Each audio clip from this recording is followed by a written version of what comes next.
Hi water sign, Cancer, Scorpio, and Pisces. This is your Gemini Tarot reader. So water sign, alamin natin ang sitwasyon na na-encounter or may encounter mo. Just a reminder, this is a general reading. So this may or may not resonate with you, so don't take it personally. This is just a guide. This is also a timeless reading. So kung mapanood mo ito sa ibang panahon at ibang pagkakataon, possible na nakatadhanang mapanood mo ang reading na ito. Maaaring mga advice and messages na mapupull out natin ay makatulong sa iyong sitwasyon. Also, please like, share, comment, and subscribe for more videos. Water sign, Cancer, Scorpio, and Pisces. Salamat sa pagsuporta at pagsubaybay sa ating channel. Na-appreciate ko lahat ng comments and messages nyo sa ating videos. Water sign, Cancer, Scorpio, and Pisces, give me your energy. Water sign. You have the Nine of Pentacles and Earth sign.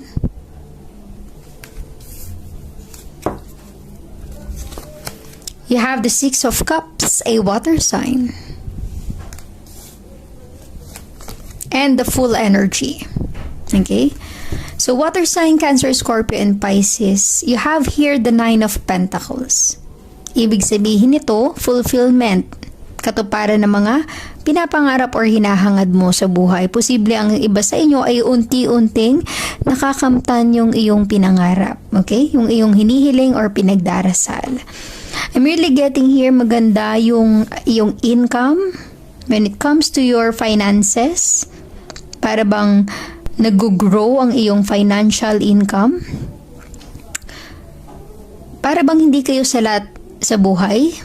Hindi kayo naghihirap, hindi kayo namumroblema.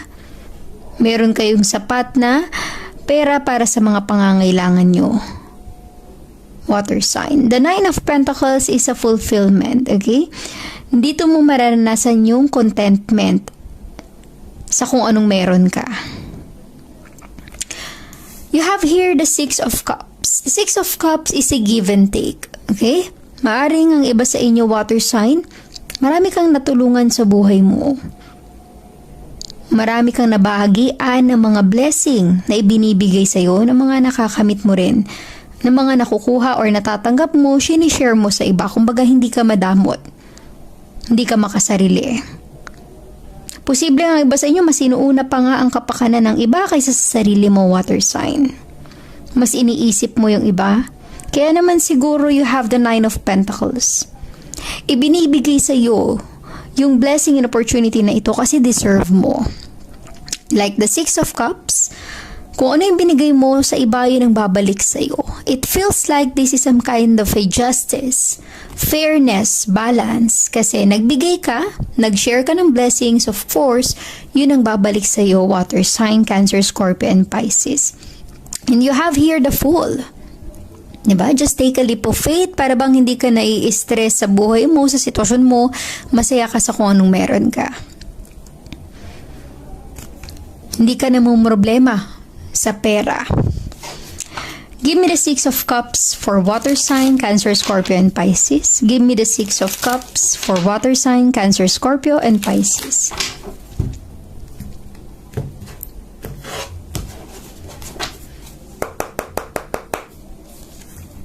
Wow. Six of Pentacles, an earth sign. And the Four of Cups, a water sign. Okay. So meaning to say, water sign, Cancer, Scorpio, and Pisces, maaring there is someone na gustong magbalik ng pasasalamat sa mga nagawa mong kabutihan. There is someone na posibleng natulungan mo noon. Okay? Hindi niya man maibalik ang lahat ng naitulong mo, pero nafe-feel ko sa energy ng person na ito, para bang gusto niyang humingi ng thank you sa'yo, water sign. It feels like naging malaking parte ka ng buhay niya. Dahil sa'yo, posibleng na bago yung takbo ng buhay ng person na ito, kaya siguro nagbabalik siya sa buhay mo, kumbaga, ibabalik niya yung pasasalamat para sa'yo. Para bang utang na loob, water sign. Okay? I'm really getting that kind of vibe. Pero ang nafe-feel ko sa inyo, water sign, para bang hindi ka naman nag-aantay na may magbalik. Kumbaga, hindi ka nag-aantay kasi kusa kang tumutulong sa iba. Normal yon, hindi ka naghahangad ng kapalit or alam mo yung mabalikan ka ng pasasalamat or maibalik sa'yo yung mga shinare mo sa kanila. Hindi eh. Nafe-feel ko sa energy mo, you are really sincere helping other people, water sign. You have this kind of attitude na very compassionate sa iba, lalo na sa mga taong alam mong mas kailangan ng tulong mo. Kaya siguro, sobra-sobra or tuloy-tuloy yung mga blessing na dumarating sa buhay mo kasi may kabutihan kang puso. Give me the 9 of Pentacles for water sign, Cancer, Scorpio, and Pisces. Ang iba sa inyo, posibleng dati, walang-wala ka na. Nahihirapan ka rin sa buhay mo, sa sitwasyon mo, pero nagagawa mo pa rin tumulong sa iba. Okay? Give me the 9 of Pentacles for water sign, Cancer, Scorpio, and Pisces. You have the Queen of Pentacles, an earth sign. And the Chariot. Maaaring ang iba sa inyo ay involved sa kapwa mo water sign, strong Cancer energy. The Chariot. Ibig sabihin nito water sign, you have the 9 of Pentacles, fulfillment ng mga pangarap mo. Nakikita ko dito with the Queen of Pentacles, lucky energy. Swerte ka ngayong taon at maaaring next year din. I'm really getting that kind of vibe. Just take action, di ba? Kumbaga, sa sitwasyon na ito, water sign, if you have fulfillment, nakakamit mo yung mga ninanais mo sa buhay, huwag kang makampante. Kasi ang pera, sandalian lang yan. Dapat magsikap, magtrabaho pa rin, mag-effort pa rin, take action, do something na mag-grow pa rin yung iyong pera. Kahit na hindi mo hangarin na maging mayaman, sobrang yumaman. Pero isipin mo, yung mga pwede mong magawa pag meron kang kakayahan na tumulong sa iba, water sign. Isipin mo kung lalong dumadami yung income, yung finances mo, water sign, the more na mas marami kang matutulungan. I'm really getting here prosperity, abundance in your energy. Sa tulong nito, water sign, marami ka pang matutulungan na ibang nangangailangan. Alam mo yun, yung mga taong gustong magsimula, gustong magkaroon ng puhunan sa kanilang business. Nafe-feel ko na ikaw yung tipo ng taong nag-i-invest sa mga maliliit or small businesses. Okay? Para kahit papaano, unti-unting nakakaawon sa kahirapan yung mga taong tinutulungan mo. Give me the full energy for water sign, Cancer, Scorpio, and Pisces. Give me the full energy for water sign, Cancer, Scorpio, and Pisces.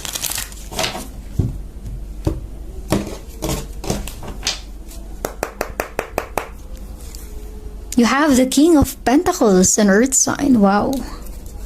King and Queen. You have the King of Swords, an air sign. You have two kings in your energy. Parang in the near future, water sign, tingin ko, you have a connection with two people. Resonate as it is. Kung ikaw ay single, okay, para bang you have two kings in your energy, King of Swords and King of Pentacles. Someone na maaring pareho kayo ng mga nais or plano sa buhay with the King of Pentacles kasi you have the Queen of Pentacles. Kumbaga, pareho kayo ng mga gustong magawa, makamit. Pareho kayo ng plano. Okay? And you also have someone with a King of Swords and air sign. Someone na maaaring matalino. Okay? Yung tipong kapag kayo ay nag-uusap, hindi ka naboboring sa person na ito. Resonate as it is, water sign. Para bang ikaw, you have the full energy. Ayaw mong stressin ang sarili mo kung sinong pipiliin mo sa kanila. You are just enjoying your time, your moment, water sign. Pero you have here a sign of a warning. Be careful, di ba? Be careful sa mga desisyon na ginagawa mo sa buhay. Kahit na gaano ka kayaman or gaano kadami ang iyong pera, lagi mong tandaan na mag-save ka pa rin para sa sarili mo, water sign. Di ba? Tumutulong ka sa kapwa mo, magtabi ka rin para sa sarili mo. Okay? You have two energies in your life, water sign, posibleng an earth sign and an air sign. Gemini, Libra, and Aquarius, and Taurus, Virgo, and Capricorn. Maaring nakikita nila na very idealistic ka. Posibleng inahangaan ka ng dalawang person na ito. Resonate as it is. Give me more energy for water sign, Cancer, Scorpio, and Pisces. Clarification for water sign, Cancer, Scorpio, and Pisces.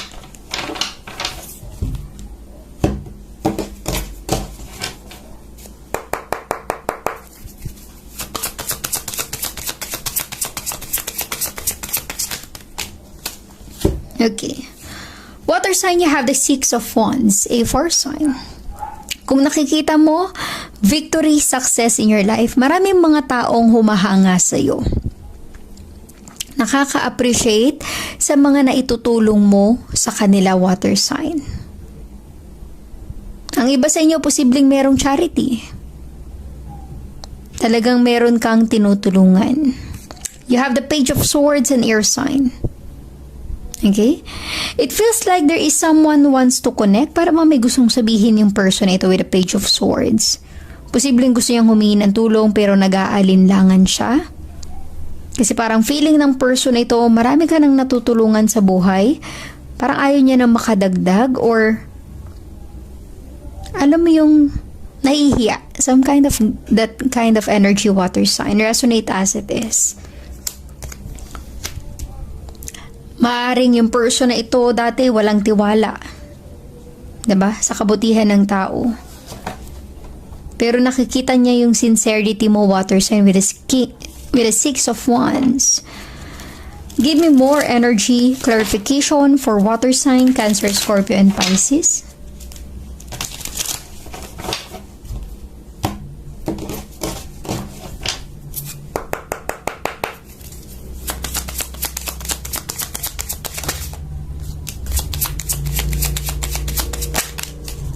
Okay. Water sign, you have here the Ten of Swords and air sign. And the Eight of Pentacles and earth sign. So, ibig sabihin nito, water sign, the Ten of Swords, endings that will bring new beginnings. Meaning to say, hindi naman instant yung pagyaman mo yung pag-ahon mo sa kahirapan Marami ka rin pinagdaanan ng mga problema or challenges. Nagawa mo nga lang lagpasan yung mga yun kasi nag-effort ka. Eight of Pentacles. Nagsumikap ka, nagtrabaho kang maigi. Kaya siguro nagkaroon ng magandang outcome o resulta, biyaya, blessing na ibinibigay para sa iyo, water sign. Kasi deserve mo. Dahil masipag ka, matyaga ka, at marunong ka magsumikap to improve your life. 'Di ba? Hindi ka umasa sa iba. Nakayanan mong mag-isa, Ten of Swords. This is a new beginning para sa iyo. Give me more energy, clarification for water sign, Cancer, Scorpio, and Pisces.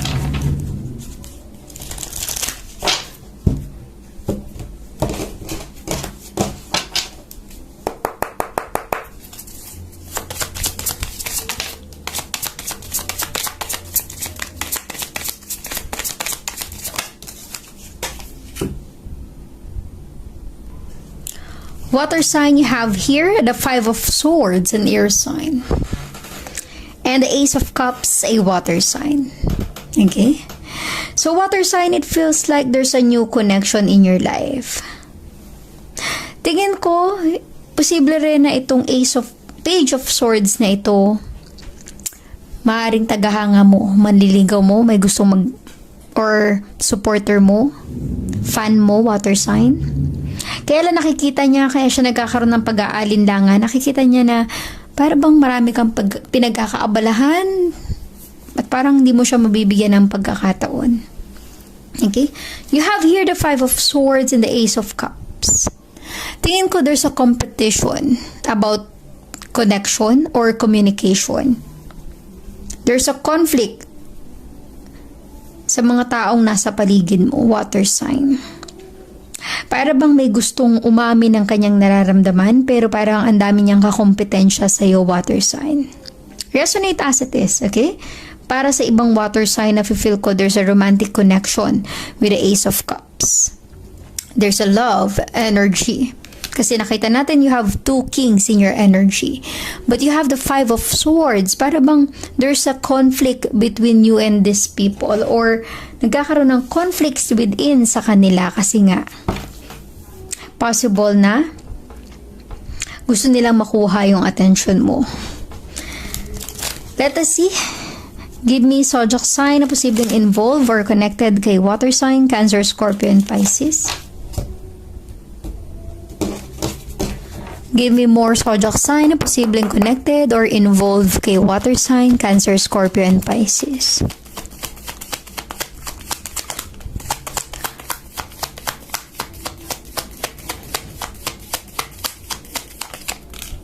Okay. Water sign, you have here 7 of Swords. Maaaring ikaw ay connected with an air sign, Gemini, Libra, and Aquarius. At merong letter G sa pangalan ng person na ito. You have here the 9 of Cups, a water sign. Maaaring ikaw ay connected sa kapwa mo water sign, Cancer, Scorpio, and Pisces. At may letter R sa pangalan ng person na connected sa'yo. And you have the King of Wands, a fire sign. Posibleng connected ka with Aries, Leo, and Sagittarius. Okay? So, ang nafe-feel ko sa energy na ito, water sign, ang iba sa inyo, maaring you have this kind of contentment or happiness in your life. Pero, you have here the 7 of Swords. Para bang merong nag-stalk sa'yo. Posibleng this person, pinagtatanong ka niya about sa status mo. Okay? Para bang may gusto siyang malaman about sa'yo, pero hindi siya direct na nagtatanong sa'yo. Sa ibang tao pa niya, ito pinagtatanong. And you have the King of Wands. There is also someone very passionate about you. Tingin ko pareho yung person na ito, hinahangaan ka. Nakikita nila yung ability mo, water sign. Yung nafe-feel nila yung na nakakamit mo yung mga bagay na para bang napaka-imposible para sa ibang tao. Tingin ko sobrang paghanga ng mga taong ito sa iyo, water sign. Give me more clarification. Zodiac sign na posibleng involved kay water sign, Cancer, Scorpio, and Pisces. Give me more zodiac sign na posibleng involved kay water sign, Cancer, Scorpio, and Pisces. Give me more zodiac sign na maaaring involved kay water sign, Cancer, Scorpio, and Pisces. Okay. Water sign you have here, the 6 of Pentacles. Maaaring ikaw ay connected sa kapwa mo Earth sign, Taurus, Virgo, and Capricorn. At possible na may letter F sa pangalan ng person mo, resonate as it is, sa pangalan ng person na connected sa iyo, or maaaring sa pangalan mo water sign. You have the 9 of Wands, a fire sign, Aries, Leo, and Sagittarius ay posibleng connected sa iyo. Possible na may letter I sa pangalan nyo ng person mo. Okay? You have here again, pangalawang beses, the 6 of Pentacles, give and take. Pero nafe-feel ko dito, may mga times or moment na nahihirapan ka na parang i-consider kung sino talaga yung mga taong nangangailangan. Kasi may iba dyan, baka nagtitake advantage lang sa'yo, water sign, kaya ingat sa mga taong pinagkakatiwalaan mo. Okay? Lagi mong tandaan, yung pagtulong mo sa kapwa dapat ay bukal sa iyong kalooban. Let us get more zodiac sign na posibleng involved kay water sign, Cancer, Scorpio, and Pisces.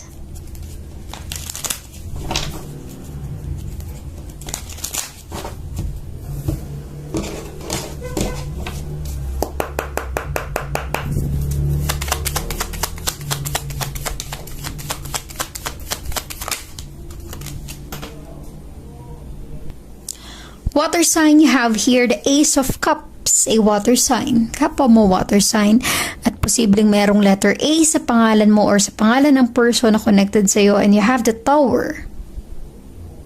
Maaaring merong letter P sa pangalan mo or sa pangalan ng taong connected sa iyo. So pangalawang beses lumabas yung Ace of Cups, water sign. Ibig sabihin niyan, there's a connection with someone. there is a possibility na maaaring there's a sudden change na magaganap sa buhay mo, bigla ang pagbabago. Merong magko-collapse. Ang iba sa inyo maaaring in a relationship, possible na mag-break, maghiwalay. And you have the Ace of Cups. Ibig sabihin nito ay new offer of love. So it is up to you, water sign. Kung bibigyan mo ng chance, yung connection na yan. Let us see, angel guide, give me some message, guidance, and advice for water sign, Cancer, Scorpio, and Pisces.